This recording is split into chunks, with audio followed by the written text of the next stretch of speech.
Morning guys, how's it going? Wasn't sure whether I was going to come out today. I was out yesterday and the day before, but we're having some great weather at the moment. Saturday of the Easter weekend, April, and although it's a bit fresh at the moment this morning, it's not yet 8 in the morning and it's about 8 Celsius, but it's due to keep warming up as the day goes on, so couldn't miss it really. Too nice not to be out.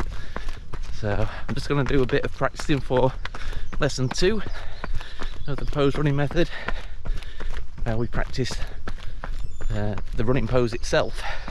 So that's what I'm focusing on with today's little run walk. So the aim with the running pose is to try to make sure we don't overuse the hip flexors and pull the knee up into a kind of high knee position as we run in.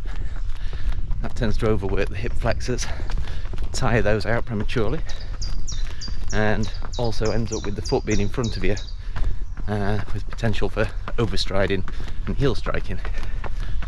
And at the other extreme, we also don't want the foot to be lifted up way behind us, because as soon as the foot has risen to its highest position, you then have to use the hip flexors to swing the leg forward,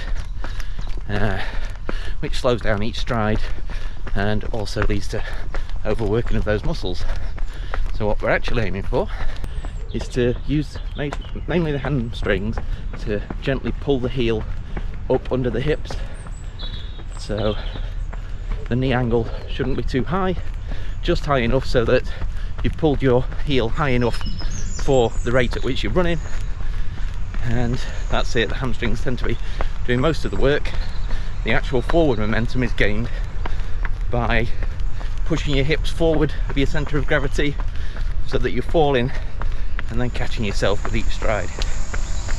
So one of the important points that's also been mentioned at this stage is that you need to be upright as much as you can in your running position.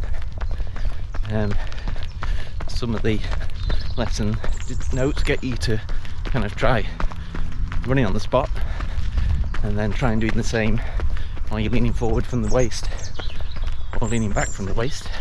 So yeah, the idea is to remain upright, and the action of running is more or less the same as you'd get jogging on the spot, pulling your heel up towards your hips, landing on your forefoot. But then if you just tip your hips forward to get that centre of gravity in front of your forefoot, it only needs to be a subtle movement and you start moving.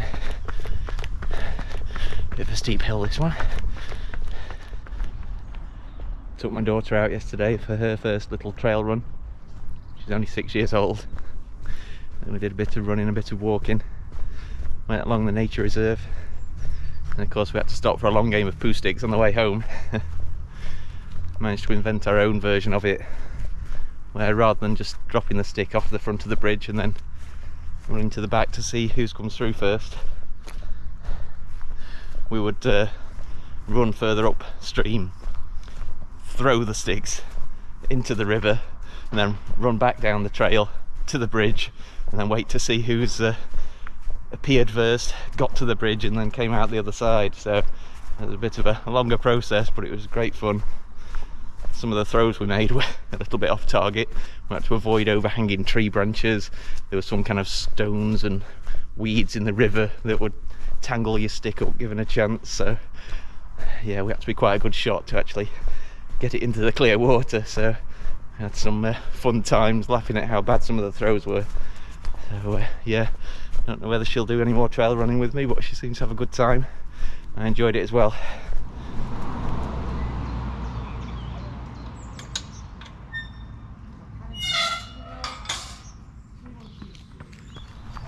So one of the reasons I started looking into the pose method of running is to try and fix issues where my knee was hurting after runs. Left knee was the one that was complaining all the time, and it seems to be caused by heel striking, just slamming into the ground too hard and jarring my knee. The physio said it was lateral meniscus irritation, so the softer bits inside the knee just getting irritated by the constant thumping. So just need to be aware that if you are switching to a different style of running, which more or less takes you from heel striking to forefoot striking, you're going to be putting strain on different muscles.